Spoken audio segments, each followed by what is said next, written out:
పార్టీకి అంకితమై ఉన్న వాళ్ళకి, మాకు అంకితమై ఉన్న వాళ్ళకి తప్పకుండా పదవులు వచ్చేలాగా మేము చేస్తామని చెప్పి కూడా సందర్భంగా నేను మాటిస్తున్నాను. ఉదాహరణ శ్రీకాంత్ అన్ననే.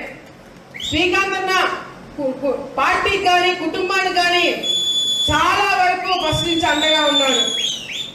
నేను లోకేష్ దగ్గరికి శ్రీకాంత్ అన్నని తీసుకుపోయి ఫస్ట్ నుంచి అన్న చేసినవన్నీ కూడా ఒక ప్రొఫైల్ తీసుకుపోయి లోకేష్ అన్నకి ఇచ్చినాం, చంద్రబాబు నాయుడు గారికి ఇచ్చినాం.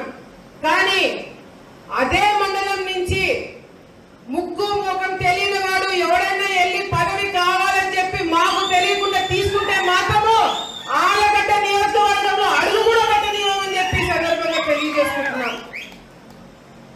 పార్టీ నుంచి మొదటి నుంచి ఉన్న వాళ్ళకి మీరు పదవులు ఇస్తే ఇవ్వండి, లేకపోతే అసలు పని చేయని వారికి పదవి ఇస్తామంటే కూడా అది కరెక్ట్ కాదని చెప్పి పార్టీ దృష్టిలో కూడా మేము పెట్టడం జరుగుతుంది. పనిచేసిన వాళ్ళకి, పార్టీకి అంకితమై ఉన్న వాళ్ళకి, మాకు అంకితమై ఉన్న వాళ్ళకి తప్పకుండా పదవులు వచ్చేలాగా మేము చేస్తామని చెప్పి కూడా సందర్భంగా నేను మాటిస్తున్నాను.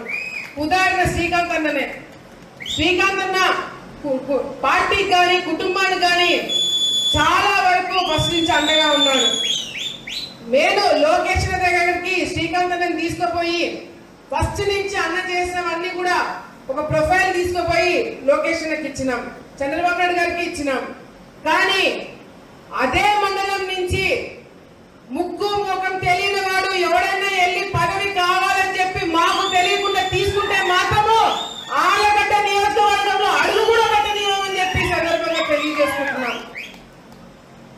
పార్టీ నుంచి మొదటి నుంచి ఉన్న వాళ్ళకి మీరు పదవులు ఇస్తే ఇవ్వండి, లేకపోతే అసలు పని చేయని వారికి పదవి ఇస్తామంటే కూడా అది కరెక్ట్ కాదని చెప్పి పార్టీ దృష్టిలో కూడా మేము పెట్టడం జరుగుతుంది.